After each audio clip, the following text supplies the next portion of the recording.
Hi, this is Keith Kreis. I want to introduce you to the best Indian food that you've ever had.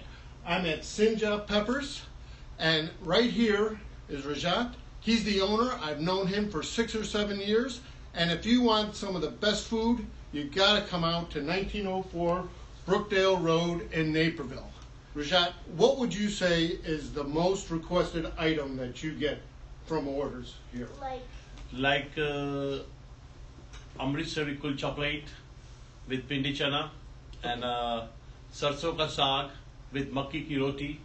Sarson ka saag means is mustard leaves and a cornflower tortillas. It's a very traditional from India. It's from Punjab. Punjab. It's Punjab, yeah, and they are very popular in India. Okay. And in Naperville, except me, nobody can make it here. And I'm making fresh all the day, 26 days a week, and they are very popular in my restaurant, and the people love it. Beautiful. Like I said, if you haven't had great Indian food, this is the place that you want to go to. Shimla Peppers, by far the best Indian food you'll ever have in Naperville.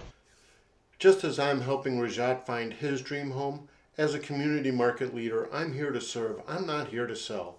I'm here to help Rajat find the home of his dreams, helping one family at a time.